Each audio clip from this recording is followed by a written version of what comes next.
My mom said she needed heart surgery and took $35,000 from my savings. A week later, she was on a Europe tour with my sister. Everyone told me to let it go. I didn't. I took her to court and watched her cry in front of the judge. My own mother, who swore she was dying and needed heart surgery, took every last penny of my life savings. A week later, I saw her posing in front of the Eiffel Tower, living it up with my sister, and that's when I knew everything I believed about family was a lie.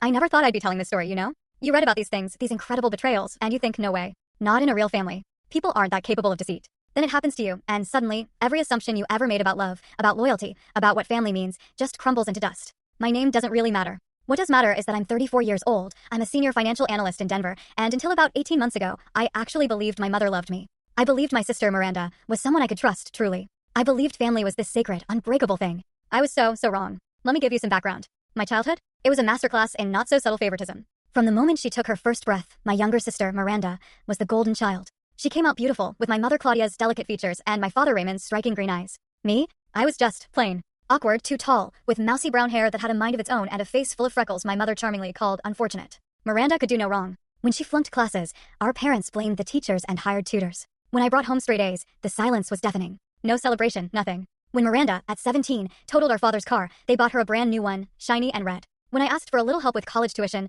my mother actually laughed. Take out loans like everyone else, she told me. So, I worked 3 jobs, clawing my way through college, graduating with honors despite being bone-tired all the time. I built my career from the ground up, climbing that corporate ladder through sheer grit, while Miranda just floated through life on a cloud of parental support and inherited charm. She married Quentin, a medical equipment salesman who made decent money, but never enough for Miranda's tastes. They had 2 kids. I stayed single, focused, slowly building the financial security no one had ever just handed me. By my early 30s, I had saved $47,000. That money? It was years of sacrifice. Countless nights of overtime. Vacations I never took. Luxuries I denied myself. Every single dollar was earned through sweat and pure discipline. Then, 3 years ago, my father, Raymond, passed away suddenly from a stroke. It hit me harder than I ever expected. Despite his complicity in the favoritism, he had shown me these small, quiet kindnesses that my mother never did. A whispered word of encouragement, a quick, proud look when I mentioned a promotion. Nothing grand, but it was enough to make me feel like he saw me as more than just the disappointing daughter. After his death, my mother's health became this frequent, almost obsessive topic of conversation. She complained constantly about chest pains, shortness of breath, dizziness.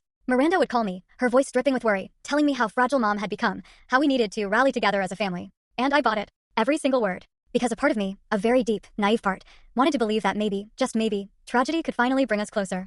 14 months ago, my mother called me, crying. The sound of her sobs immediately triggered every protective instinct I possessed. She told me the cardiologist had found a serious blockage in her heart. She needed surgery. The procedure itself, she said, would be covered by insurance, but there were all these additional costs. Full story on channel link below. Click now to watch what happened next in the story.